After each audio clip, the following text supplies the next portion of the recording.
আসসালামু আলাইকুম ওয়া রাহমাতুল্লাহি ওয়া বারাকাতুহু। বিসমিল্লাহির রহমানির রহিম। প্রিয় বন্ধুরা, আপনারা এই গাছটি দেখুন। গাছটি দেখলে আপনারা চিনতে পারবেন আমাদের গ্রামে প্রায় জায়গায় পাওয়া যায়, রাস্তার পাশে, ক্ষেতের পাশে, আইলের পাশে, ঝোপঝাড়ের পাশে, আমাদের বাল্যে বেড়া দেওয়া হয় ওয়ালের পাশে, এই সমস্ত পাশে এই গাছটা হয়। কিন্তু এর উপকারিতা সম্বন্ধে আমরা জানি না বললে চলে। যদি জানতাম তো আমাদের অনেক টাকা পয়সা সেভ হয়ে যেত। আমি আপনাদেরকে জানিয়ে দেবো ইনশাল্লাহ ভালো করে। এবং পাতাগুলো একটু ঢলে গেছে, অনেক দূর থেকে নিয়ে আসছি রোদের ভিতরে, পাতাগুলো ঢলে গেছে। আমি ভালো করে চিনিয়ে দিচ্ছি আপনাদেরকে। পাতাগুলো ভালো করে লক্ষ্য করুন। হ্যাঁ, লক্ষ্য করলে সবাই চিনবে। এই হচ্ছে পাতা, দেখুন এই যে। এবার ভিতর পাশ নিচের পাশ দেখুন, সব পাশ ভালো করে দেখুন। সবাই দেখলে ইনশাল্লাহ চিনবেন। অবহেলা করবেন না, অবহেলা করলে কিন্তু আপনি উপকার পালেন না।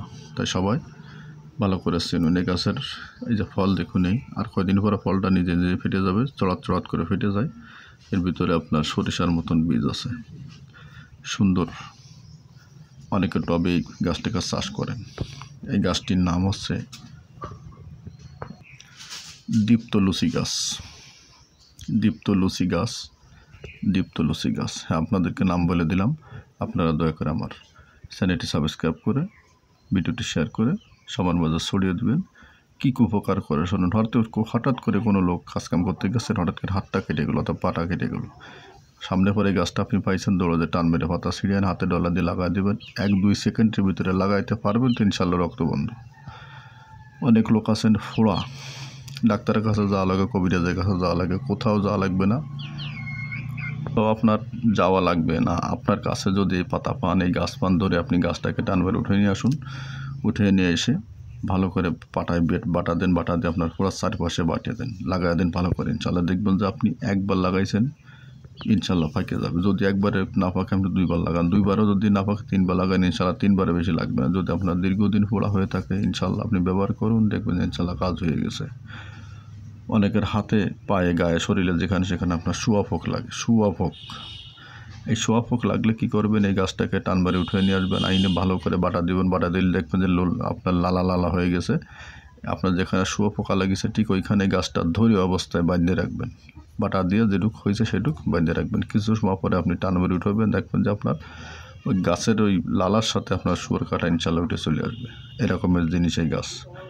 ব্যবহার করে দেখেন। চাটাম দিনাই ব্যবহার করবেন, ব্যবহার না করলেও তো আপনার চাটামই মনে হবে। তাই চাটাম না মনে করে গাছের উপর আস্থা রাখুন, আল্লাহর উপরে বিশ্বাস রাখুন। আল্লাহ দিয়েছেন আমাদের জন্য, আল্লাহ তো বলেই দিয়েছেন যে তোমরা দেখে শুনে চলো, ব্যবহার করো। এবং গাছটিকে ভালো করে চিনুন। গাছটি কিন্তু আপনার সামনে পরে আমি ধরে দেখাচ্ছি। গাছটি অনেক বড় গাছ। আমি ওর থেকে কয়েকটা ডাল নিয়ে আসছি, কারণ একটা গাছকে মারলে আল্লাহর কাছে দায়ী থাকতে পারি। তাই আর কি, পুরো গাছ না মেরে আমি পাতা ছিঁড়ে নিয়ে আসছি, ডাল ছিঁড়ে নিয়ে আসছি আপনাদের দেখানোর জন্য। সবাই ভালো করে দেখুন, ভালো করে দেখুন। আমি কাছের থেকে দেখাচ্ছি। এই যে পাতা, আর দেখুন এই যে উল্টো পাশ, পিছন পাশ সব করে দেখাচ্ছি। কিন্তু গাছটির নাম মনে রাখবেন। গাছটির নাম হচ্ছে দীপ্তলুচি গাছ। দীপ্তলুচি গাছ ভালো করে মনে রাখবেন। দীপ্তলুচি গাছ ব্যবহার করুন, ইনশাল্লাহ যত বড় আপনার ফোড়া হোক বা শুয়াপোকা লাগুক, যে কোনো সমস্যার জন্য আপনি ব্যবহার করুন, ইনশাল্লাহ উপকার পাবেন 100%। আল্লাহ পাকের রহমতে। ভিডিওটি আর দিতে পারবো না। আপনাদের সবাইকে ধন্যবাদ জানিয়ে বিদায় নিচ্ছি। আসসালামু আলাইকুম ওয়া রাহমাতুল্লাহি ওয়া বারাকাতুহু।